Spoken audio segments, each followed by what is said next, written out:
First of all, I'd like to acknowledge we're meeting on Rotary Nation today, and I pay respect to their elders, past, present and emerging. Thank you for coming along to Tour de OROC, the most exciting part of Tour de OROC. Once all the hard work's done, once the committee's done all their work, the actual cheque presentation, because after all, this is what it's all about. So this is the really exciting part. We're not having to worry about sore bottoms coming up. We don't have to worry about organising anything. We've done all the hard work, and so this is the really exciting part. And there's a few people that have been part of this whole journey, so I want to hear from the different components that have made this happen. So I've got a few people that are going to speak this morning to just talk about some of the different parts of Tour de OROC 2022. So the first person I'd like to bring forward is our major sponsor, who's been our naming rights sponsor every year since the inception of Tour de OROC, a great supporter of Tour de OROC. Not only did he commit from a sponsorship perspective and come in the very first year with little to be known about the event way back in 2013 and been the naming rights sponsor every year since. He also then made some silly idea about committing himself to actually riding in the event and has been one of the great mainstays in terms of a rider as well. Thank you, David Hayes, Dubbo City Toyota and Gilgandra Toyota. Just to talk from the major sponsors' perspective and really all the sponsors that make this such a great event. Thank you, Dave. Yeah, thanks, Matt. Thanks for the opportunity to say a few words. Obviously, you've planned the least interesting first and the most interesting last, so I won't take too long, but it's just a great opportunity to as part of our community support program, to support Tour de OROC. Toyota Australia and Dubbo City Toyota is very proud to be the major sponsor, but I guess, just come to mind this morning about that little old Paul Kelly song, From Little Things Big Things Grow, and we're standing in front of one of those big things, and there's lots of sponsors, hundreds of people, private people, businesses that have donated money along the way. We take $20 off people that they hang it out their window while we're riding along, and right up to major amounts of money being donated by many, many people. So thank you all for your support. It's a major effort to ride the thing, but it's also a major effort to have a building like this, and we really, really look forward to seeing stage 2 of the Macquarie Homestay get built at some stage soon. So thanks everybody, and on behalf of all the sponsors, thank you to everyone else. Thanks, Dave. Now, obviously, the reason we do the ride is what you can see behind us, and it's fantastic to see that the very first guest house that was built here is named the Tour de OROC Guest House. There's a bit of a reminder to people that come along here that there's been some other major forces behind the great work that's been done by Rod and his committee and the government in building this great facility here. So it's all well and good out there riding and putting all those miles into the legs, but we want to know what's going to happen with that money and where the future is for Macquarie Homestay. So I thought it'd be good to hear from Rod Crowfoot, Managing Director of Macquarie Homestay, just to hear about the plans for the future and things to keep us motivated to do the next ride and the next ride and the next ride, Rod. So Rod Crowfoot from Macquarie Homestay. Thank you, Rod. Thanks, Matthew, and thank you everybody for attending this morning. I'd just like to share very quickly, I guess, the real people that you're doing these fundraising for and how much of an impact it's making for them. So we had a milestone here at Homestay in the last couple of weeks. One of our mums from Cobar came down in readiness for her first little one to arrive, and of all places, the baby's birth certificate will actually say the place of birth is 1 Tony McGrain Place. So her first little one has actually been born in one of our rooms. And for me, that's a real indication of the importance of somewhere like Homestay. Is the last thing we ever want to see is that little one being born on the side of a road, or in a motor vehicle, or in an aeroplane on the way into Dubbo, because of a lack of having something that's available. So a pretty important milestone for that little one, and certainly for us at Homestay in the last couple of weeks. Another one is we've had a lady who's stayed with us on and off now for about 18 months, and she actually has been going through some really challenging times, and she rang me up a little while ago and said, I've actually got to come back to Homestay for another round of treatment. And it was at a peak time when we were really, really full. We had a lot of challenges trying to fit everybody in. And she said, if I can't get in to stay with you, and if I can't get the support that I've had from before, I actually don't think I'll be able to come down for my treatment. And that was life-saving treatment. And so we were able to move things around and make sure that she was able to come in for her 2.5 weeks of treatment, and she was able to go home at the end of that. But again, it's the importance of what Homestay does to these communities and to these residents who so rely on the product that Homestay offers and the affordable nature of the accommodation. And lastly, John is our frequent flyer. John lives in Lightning Ridge, and his first visit to us was back in May 2019, so we're over 3 years ago now. John's now up to, I think, about 46 different visits to us over that time frame. John has quite openly said if it wasn't for Homestay, he wouldn't be here today.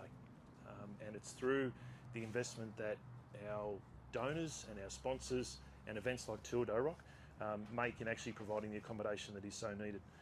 John will quite openly say to anybody and everybody that without the support that Homestay has, not only in the bricks and mortar component, but also in a lot of the wraparound services that we sort of help support John and his support team while he goes through treatment. So events like Toyota Tour d'Oroc for us are a real key component in helping us do what we do and looking at our expansion.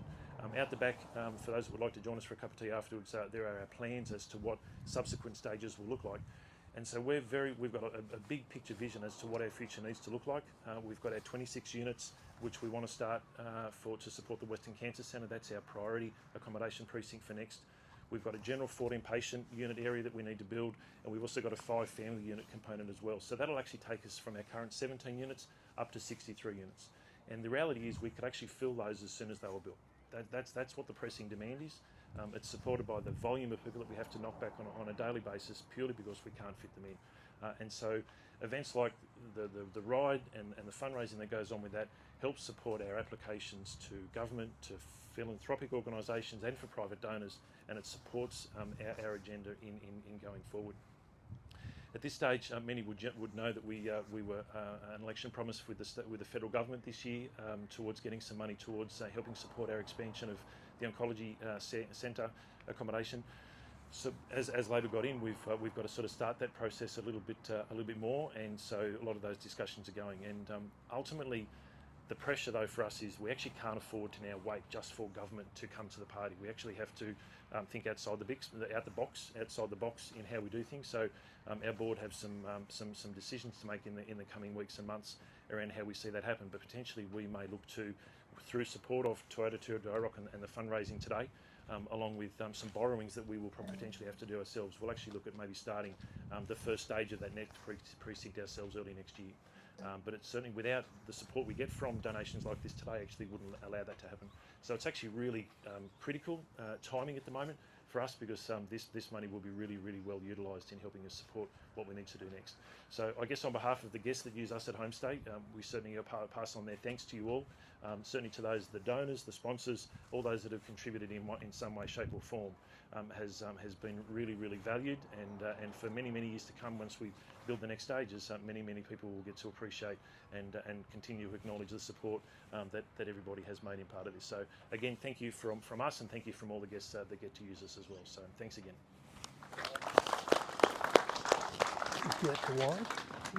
Thanks, Rod. It is actually nice to know the work that we all do contributes to physical infrastructure like this and the difference it makes to people's lives. And certainly when Rod talks about people saying they couldn't have treatment except for this facility, you actually feel like we are actually making a real difference in the world, which is fantastic. So well done, Rod, for the great work you've done for this, and we all love supporting this facility. So going back to Tour d'Oroc now, it's an event that's been going since 2013.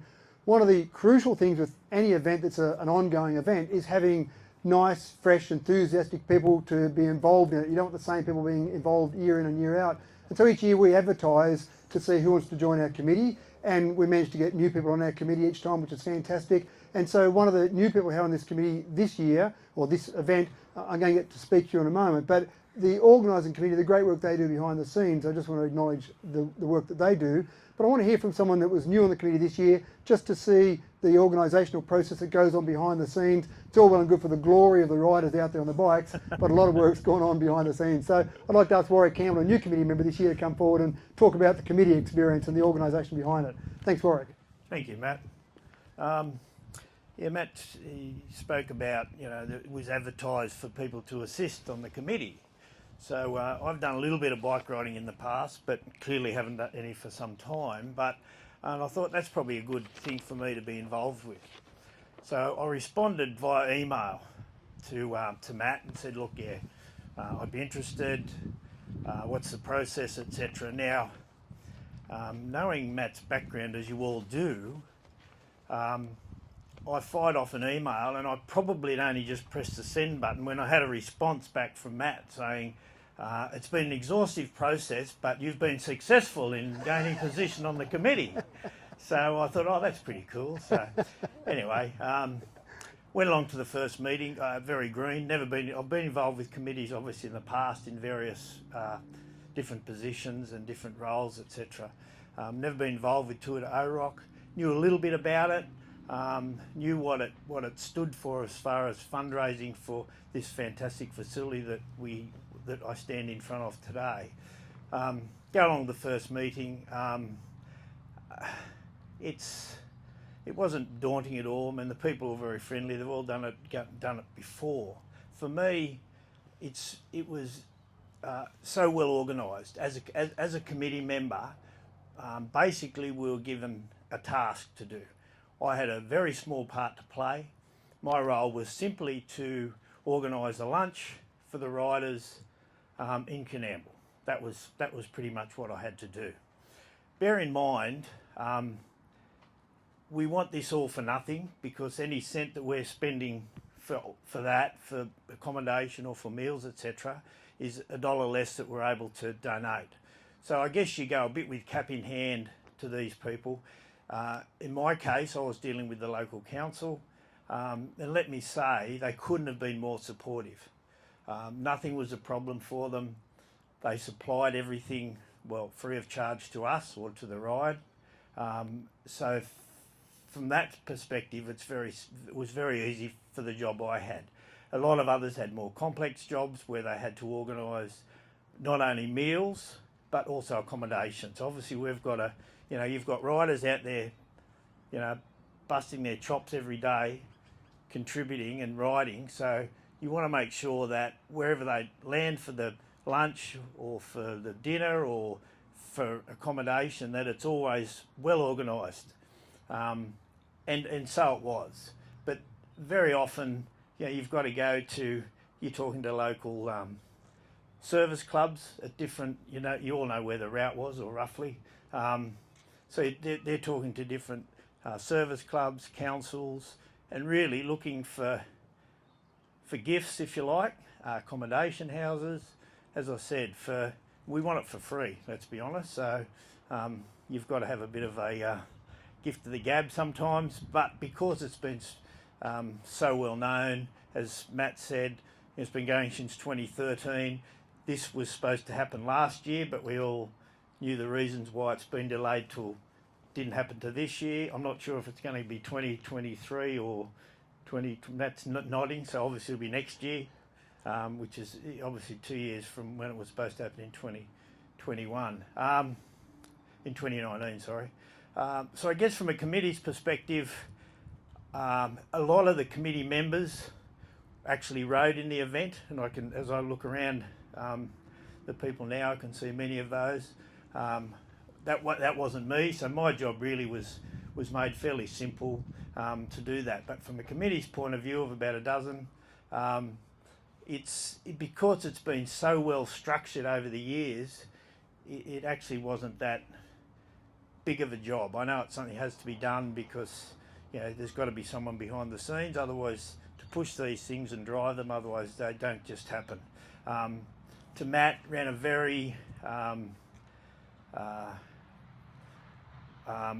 the meetings were timely in that and I'm sure this comes back from some council days and so forth with Matt, but from a committee member, 5:30 to 6:30, and that was it. Started at 5:30. If you're there, you're there. If you're late, you're late, but the meeting doesn't wait for you.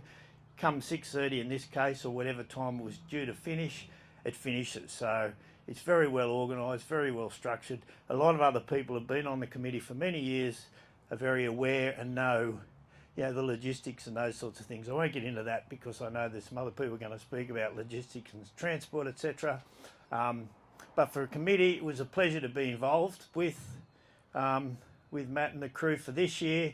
I'm just glad that we were able to have a successful outcome and raise, I don't know how much yet, but that's to be disclosed, money for this great facility. So I guess that ends. Thanks very much. That's right. Give that to Big Ash. Thanks, Warwick. So from the way Warwick described it, they will have people lined up for the next committee because it sounded really easy, Warwick, the way you described it there. So thank you. That gives us lots more volunteers for next time.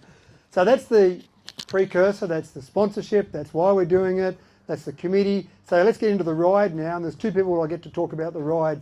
First one is from the support crew. Obviously, someone needs to do all the wonderful work on the road while the riders are on the road and make sure all of that works. So on behalf of the support crew, I'd like to get Ash Willinger to come forward and talk a little bit about how it all works from a support crew perspective.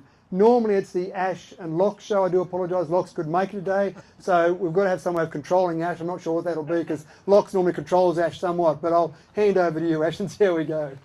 Thanks. Thank you, Matthew. Thank you.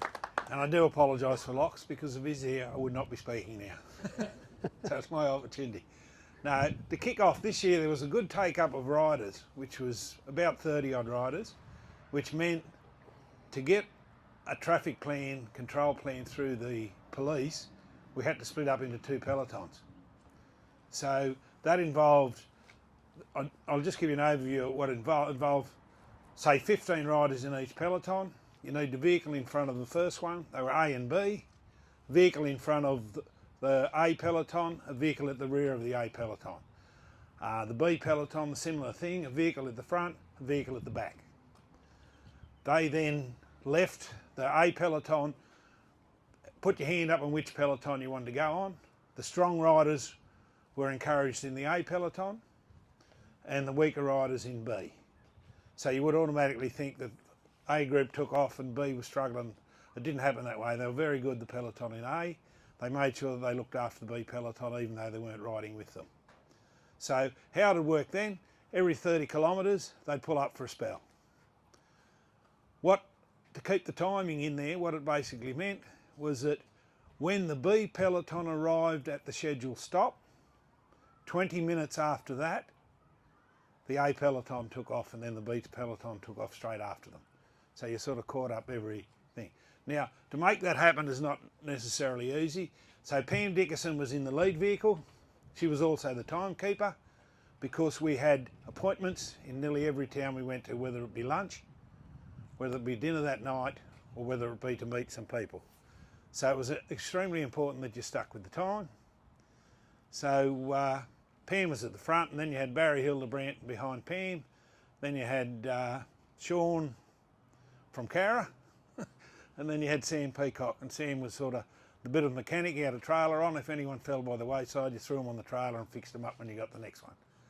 Then you had the tucker truck, as we called it, which was a vehicle towing a trailer, and in that trailer was all the food.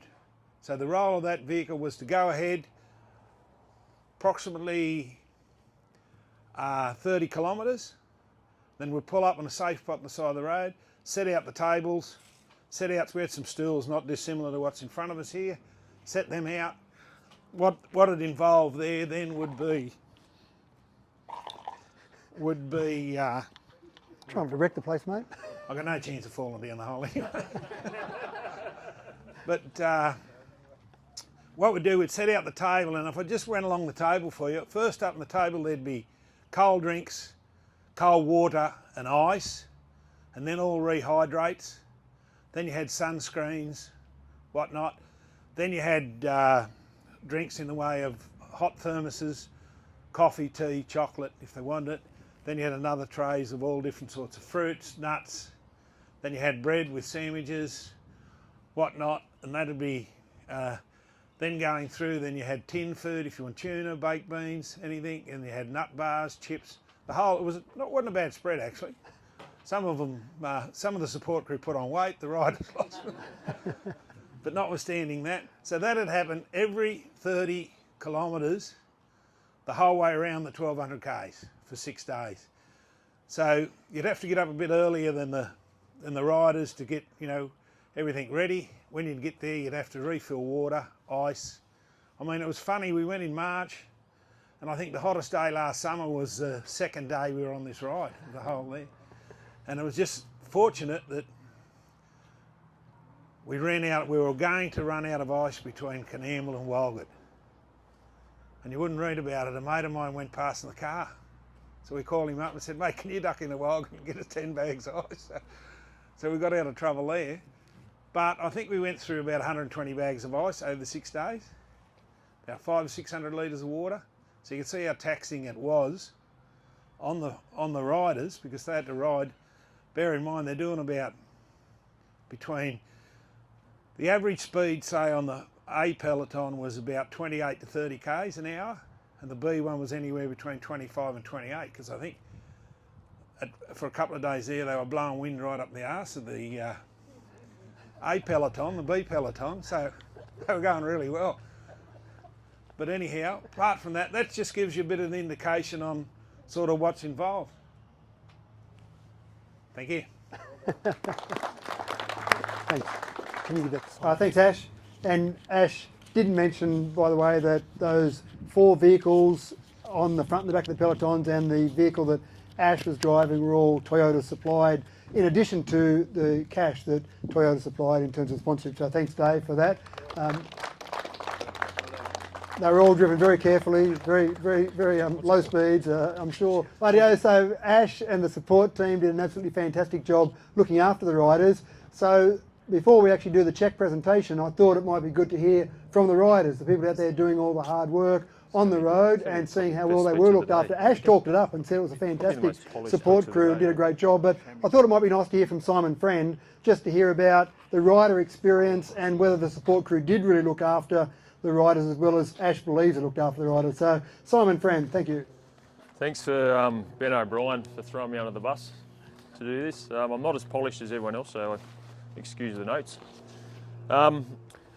I first signed up for the OROC ride for the physical challenge, thinking it'd be good preparation for future endurance events alike, and to raise some money, have some beers, have a good time with like-minded people, but not really having an insight into the true cause.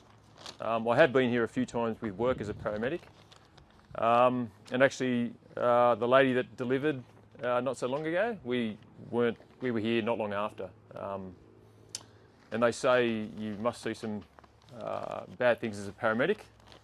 So yeah, childbirth's up there, I think. Hats off to Dr. Geraghty for what he does, what he did. But as the ride got closer and we met up in Mudgee the night before, you sort of got an idea of the commitment, the organisation and the energy that had gone into organising such a ride. The riders, not all built for the physical challenge, but all with the same mindset. We'd all put aside work and family and all for the same reason. The support crew, who treated us like kings, like pro riders, making sure we had enough food and drink and enough chamois cream to get us through the day. The support cars, whose sole purpose was to make sure we're all safe on the roads, and I thank them for that very much. Each town we stopped in, especially Burke, showed us what true hospitality really is. And all of these things combined showed how much organisation had gone into the event. As riders, I'm sure we all had different highlights, and for myself, it wasn't really the physical aspect, but the people involved and the quality of people involved in the event. Everyone had the same mindset, all determined to finish the day safely, and everyone looking after each other. A few people I'd like to mention, one being Jimmy Slender, who's not here. First meeting Jimmy, you would think, is Jimmy going to kill me or is he going to eat me? Or both. But over a few beers, at the end of the day, you learned that Jimmy was the most caring, committed dad to his family and to a child with special needs. So hats off to Jimmy. Craig Ranger, who despite some ill health, showed us all how it's done. Matt Dickinson, who despite being involved in a crash and having skin off and a smashed bike, just wanted to continue no matter what, and I think he actually stole a bike to keep riding. I'd also like to add that Dicko conceded during a conversation that I was right in that a door is still a door even if it doesn't open, because it has a doorknob. And I'd like to see that in the Merrill minutes, if possible, down the track.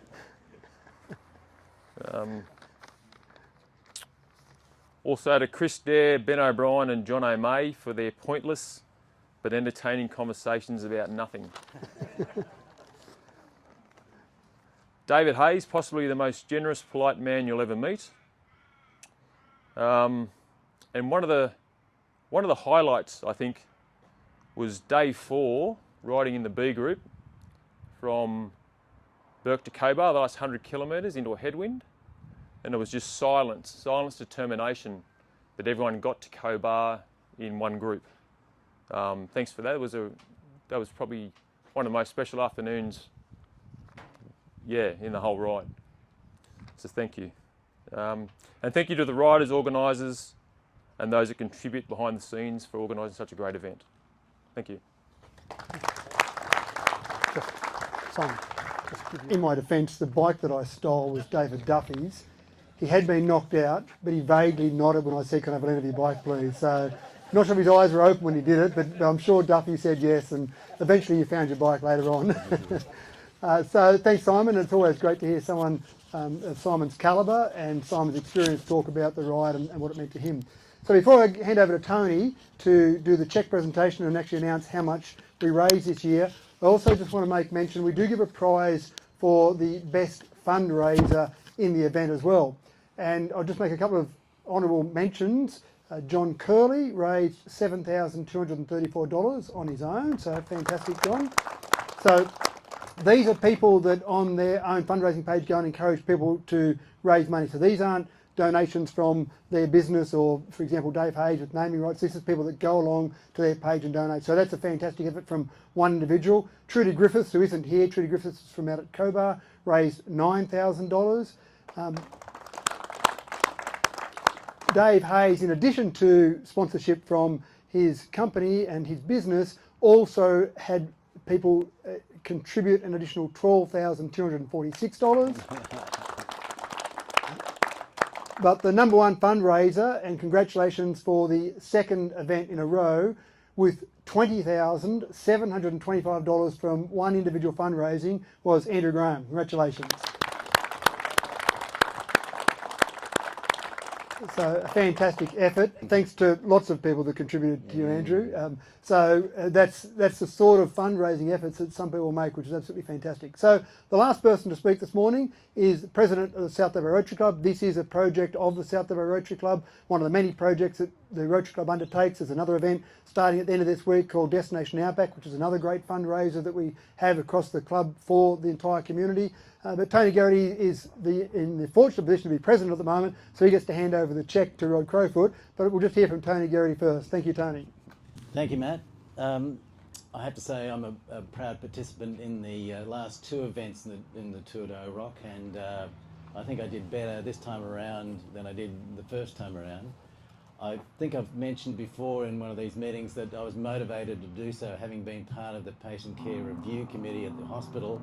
And for years, we were trying to establish low-cost, high-quality accommodation in Dubbo to cater for the enormous numbers of people who come through the facilities here. But anyway, as Matt mentioned, this is a project of South Dubbo Rotary, and hopefully it'll continue into the future, because I think all of us who have been part of it believe that this is more than worthwhile project to support. Anyway, I won't speak for any length of time. All the speaking's already been done, so I've got the easy job of presenting the cheque. And Rod, do you want to come forward and I'll go and grab this cheque? Or are you going to get it now?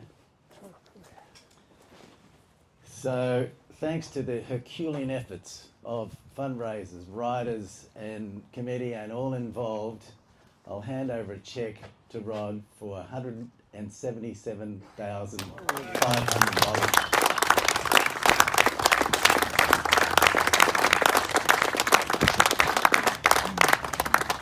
And that, I think that Matt tells me that's a record sum. That's a record sum, yeah. Yep.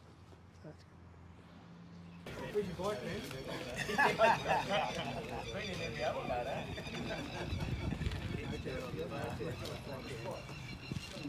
Just before everyone goes, I just want to move a big vote of thanks and a massive shout out to Matt Dickerson.